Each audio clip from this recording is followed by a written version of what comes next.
जय हिंद दोस्तों। यदि आप क्लास 10th में पढ़ते हैं और 4 मार्च को विज्ञान का पेपर देने वाले हैं तो वीडियो सबसे ज़्यादा इंपॉर्टेंट है आप लोगों के लिए। 4 मार्च के लिए विज्ञान का बिल्कुल वार्ड पेपर लेकर आ चुका हूं आप लोगों के लिए।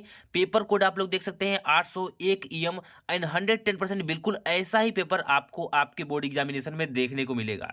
पूर्णांक आप देख सकते हैं 70 नंबर का है और इस पूरे के पूरे वीडियो को देखने के बाद प्रत्येक बच्चे को विज्ञान में 70 में 70 नंबर लाने से कोई नहीं रोक सकता, क्योंकि इस पूरे के पूरे पेपर का सोल्यूशन मैं अभी कराऊंगा। और ये 801 EM कोड आप लोग याद कर लीजिए, ये हर साल बनता है और इस साल भी ये बनेगा। तो इस पूरे के पूरे पेपर को आप लोग जरूर तैयार करके जाइएगा। और एग्जाम से 1-2 दिन पहले भी इस वीडियो को देख रहे हैं तो इस वीडियो को पूरी देखकर जरूर जाइएगा, ठीक है। यहाँ पे आपको अपना अनुक्रमांक भर लेना है, यहाँ पे आपको अपना नाम भर लेना है और साथ ही में एडमिट कार्ड लेकर जरूर जाना है। एडमिट कार्ड आप लोगों को भूलना नहीं है। अब यहाँ पे देखिए, आपको समय 3 घंटे 15 मिनट मिलेंगे। जो आपको 15 मिनट मिलते हैं वो आपको प्रश्न पत्र पढ़ने के लिए मिलते हैं, लेकिन आप प्रश्न पत्र पढ़ने में समय नष्ट नहीं करेंगे, आप डायरेक्ट लिखना स्टार्ट कर देंगे, ठीक है। अब बोला है सभी प्रश्न क्या है आपके अनिवार्य हैं। फिर कह रहा है कि यह प्रश्न पत्र 2 खंडों अ में क्या है, विभाजित है। और बोल रहा है कि इस प्रश्न पत्र के खंड अ में आपके 20 अंक के बहुविकल्पी प्रश्न हैं, जिनका क्या करना है, ओएमआर उत्तर पत्रक पर नीले अथवा काले बाल पॉइंट पेन से सही विकल्प वाले गोले को अच्छी तरह से क्या करना है, रंग कर देना है। और खंड अ में आपके जो बहुविकल्पी प्रश्न हेतु 1 अंक निर्धारित हैं, यानी कि प्रत्येक बहुविकल्पी प्रश्न पे आपको 1-1 नंबर मिलेगा, यानी 20 नंबर के आपके ऑब्जेक्टिव क्वेश्चंस रहने वाले हैं। और ये सब बातें आप लोग जानते होंगे, ठीक है। चलिए डायरेक्ट हम क्वेश्चन की तरफ बढ़ते हैं। ये आपके स्कूल में सिखाया गया होगा ओएमआर कैसे बनना है, हालांकि मैंने भी इस पे वीडियो बना रखी है, आप वहां से जाकर देख सकते हैं, ठीक है। यहाँ पे देखिए खंड ब में आपके वर्णनात्मक प्रश्न पूछे गए हैं जो कि कुल 50 अंक के हैं, ठीक है। और यहाँ पे खंड ब के प्रश्नों के उत्तर यथासंभव क्रमानुसार लिखने का प्रयास कीजिए। जो प्रश्न न आता हो उस पर समय नष्ट मत कीजिए, ठीक है। जो प्रश्न आपको न आ रहा है उस पर समय नहीं नष्ट करना है, आपको डायरेक्ट आपको क्या करना है, क्वेश्चन ध्यान देना है। अब देखिए यहाँ से आपका खंड अ स्टार्ट होता है और ये पूरा का पूरा आप लोग तैयार करके जाएंगे। यहाँ पे दिया है कि अवतल दर्पण की प्रकृति का होता है, यानी कि जो अवतल दर्पण होती है उसकी प्रकृति क्या होती है, क्या वो अभिसारी प्रकृति का होता है कि अपसारी प्रकृति का होता है, या फिर दोनों, या फिर यह सभी। तो जो आपका अवतल दर्पण होता है वो प्रकाश किरणों को बटोरने का काम करता है, यानी कि वह अभिसारी प्रकृति का होता है। दूसरा दिया है आपका कि अवतल दर्पण की फोकस दूरी पर रखी वस्तु का प्रतिबिंब बनता है, क्या वक्रता केंद्र पर बनता है, या फिर मैं आपको दिखा देता हूँ, या फिर आपका कहीं भी बन जाता है, या फिर आपका अनंत पर बनता है, ठीक है। तो यहाँ पे जब आप फोकस पे रखेंगे तो आपका कहाँ से प्रतिबिंब बनेगा, अनंत पर बनता है, ठीक है। तीसरा प्रश्न आपका है कि 20 सेमी फोकस दूरी वाले अभिसारी लेंस की क्षमता है। तो 20 सेमी फोकस दूरी आपका दिया है और अभिसारी लेंस आपका दिया है। अभिसारी लेंस यानी कि आपका उत्तल लेंस दिया है, तो पावर बराबर आपका क्या होता है, तो 100/f, ठीक है। तो 100/f आप रखेंगे यानी कि 5 आएगा, यानी प्लस का 5 डायोप्टर, ठीक है। ये प्लस का जो 5 डायोप्टर दिया है बिल्कुल राइट ऑप्शन है आप लोगों का सी वाला, ठीक है। अब देखिए चौथा क्वेश्चन दिया है कि स्वस्थ नेत्र के लिए दूरबिंदु होता है, यानी जो एक व्यक्ति होता है, जो एक मनुष्य होता है, जो स्वस्थ मनुष्य होता है, उसकी आंखें दूरबिंदु मतलब कहाँ तक देख सकती हैं, तो अनंत तक। यानी कि आप जैसे कि आप चांद तारों को देख लेते हैं तो आपको पता होगा कि आप चांद तारों को भी देख पाते हैं, क्योंकि वो अनंत दूरी पर है, ठीक है। तो यह जो अनंत पर आपका हो जाएगा बिल्कुल राइट ऑप्शन हो जाएगा, यानी कि जो अनंत पर है बिल्कुल सही उत्तर है। अब यहाँ पे दिया है पांचवा प्रश्न कि कांच का अपवर्तनांक किस रंग के लिए अधिकतम होता है, क्या लाल रंग के लिए, कि बैगनी रंग के लिए, या फिर हरे रंग के लिए, या फिर पीले रंग के लिए। तो जो कांच का अपवर्तनांक होता है वो किस रंग के लिए अधिक होता है, तो आपको पता होगा कि अपवर्तनांक जो होता है किस पे डिपेंड करता है, तो जो ज़्यादा विचलित होता है कि जो ज़्यादा कम, तो सबसे ज़्यादा विचलन किसका होता है, बैगनी का, यानी कि सबसे ज़्यादा अपवर्तनांक किसका होता है, तो बैगनी रंग का होता है, ठीक है। अब यहाँ पे दिया है कि किसी चालक में 2 एम्पियर की धारा प्रवाहित हो रही है, ठीक है, और 2 सेकेंड में प्रवाहित आवेश की मात्रा क्या होगी। तो आवेश का मान आपको निकालना है, तो Q बराबर क्या होता है, आवेश बराबर I/T। आई का मान आपका कितना है, 2 है, और समय का मान कितना है, 2 है, 2 दूना के 4, यानी कि 4 कूलम आपको क्या हो जाएगा, बिल्कुल राइट ऑप्शन हो जाएगा। बिल्कुल सिंपल प्रश्न आते हैं आप लोग के और बिल्कुल आराम से आप लोग कर लेंगे। यहाँ पे आपका 7वां दिया है कि विद्युत ऊर्जा की इकाई है, क्या वाट है, या फिर किलोवाट है, या फिर किलोवाट पर घंटा है, या फिर किलोवाट घंटा है।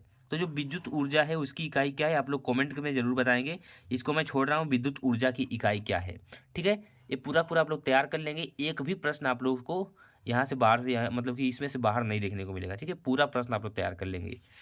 यहाँ पे 8वां प्रश्न आपका देखिए दिया है कि अभिक्रिया Zn plus H2SO4 gives ZnSO4 plus H2 कौन सी अभिक्रिया है? क्या संयोजन अभिक्रिया है, कि विस्थापन अभिक्रिया है, कि वियोजन अभिक्रिया है, या फिर द्विविस्थापन अभिक्रिया है? तो जो आपकी अभिक्रिया है यहाँ पे आप देख सकते हैं कि Zn यहाँ पे देखिए H2SO4 से क्रिया कर रहा है और H2 की जगह पे Zn आ जा रहा है, यानी कि H2 को विस्थापित कर दे रहा है। यानी कौन सी अभिक्रिया है? तो विस्थापन अभिक्रिया है।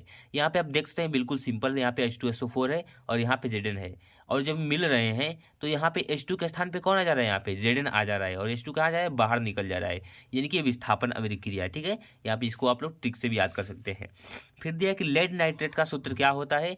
तो PbNO3 का होल ट्वाइस, PbNO3 का होल ट्वाइस।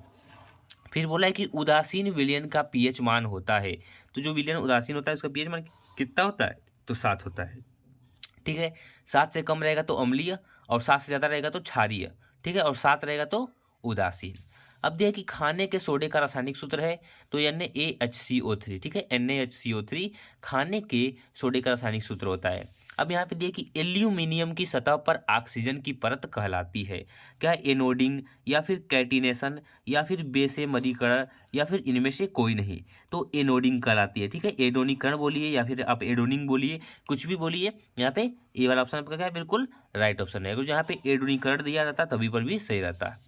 अब यहाँ पे देखिए कि निम्नलिखित में से कौन सी धातु अम्ल से हाइड्रोजन विस्थापित करती है? तो अभी आपने देखा कि जो जिंक धातु है वो क्या कर रही थी? यहाँ पे आपने देखा अभी कि जो जिंक धातु है आपकी, जो यहाँ पे जिंक धातु है वही अम्ल में से हाइड्रोजन को विस्थापित कर रही है। तो यहाँ पे आप क्या कर देंगे? जिंक को बिल्कुल सही कर देंगे, यहाँ पे बी वाला ऑप्शन। ठीक है, अब चलिए मैं आपको दिखाता हूँ 14 नंबर प्रश्न। यहाँ पर हमने 13 नंबर प्रश्न तक कर लिया है।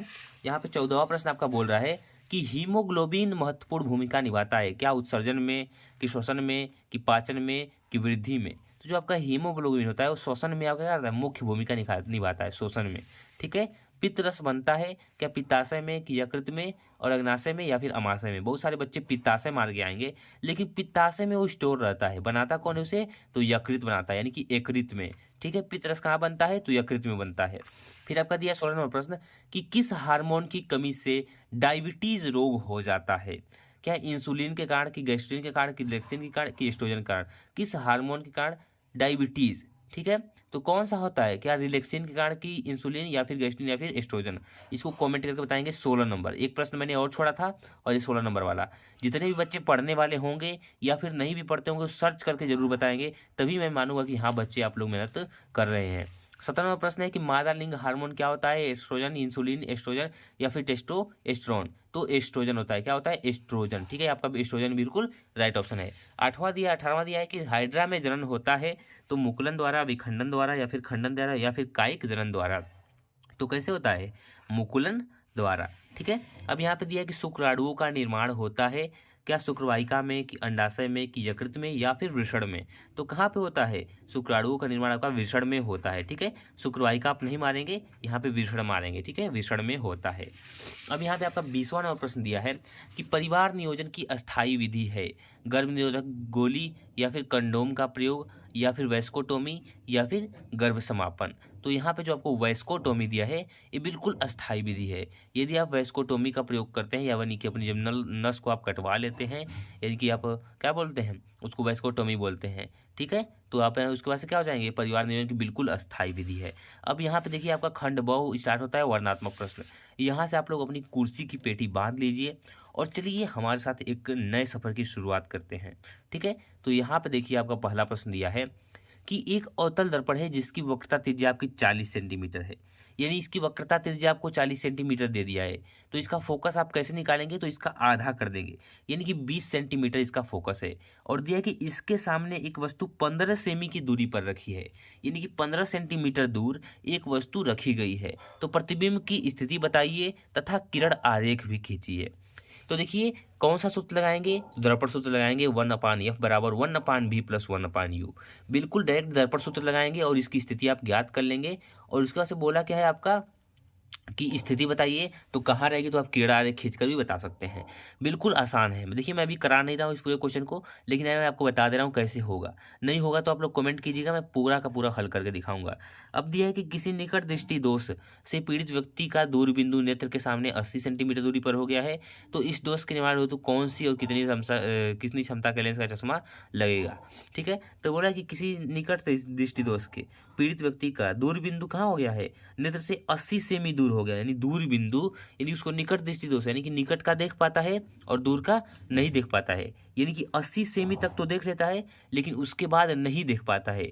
यानी कि आप चाहेंगे कि जो प्रतिबिंब आपका बने वो 80 सेमी पर ही बने, अनंत का भी जो प्रतिबिंब हो आपका 80 सेमी पर ही बने, यानी कि आपका ये वी हो जाएगा। ठीक है, तो इस स्थिति में आप लगा लेंगे। इस प्रश्न का आप स्क्रीनशॉट ले लीजिए, आप लगा लीजिए। यहाँ पे दिए प्रतिरोध किसे कहते हैं, आप लोग बताइए।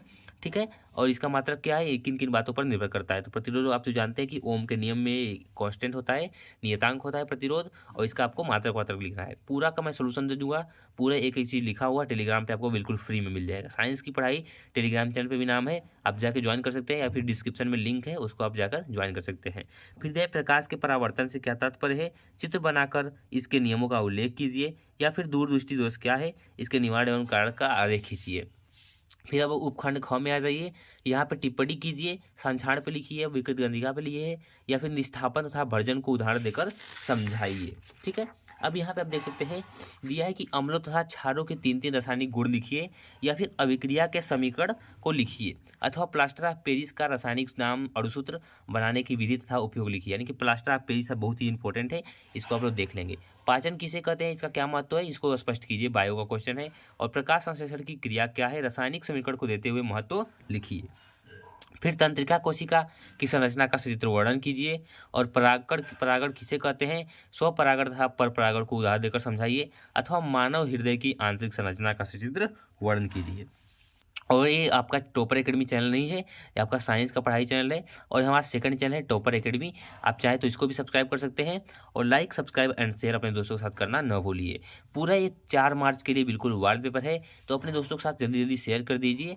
और ये बिल्कुल ही सेम ए मॉडल है आप लोगों का पेपर का, जो कि आपको बोर्ड एग्जाम में ऐसा ही पेपर आपको देखने को मिलेगा। ठीक है, मिलते हैं नेक्स्ट वीडियो में।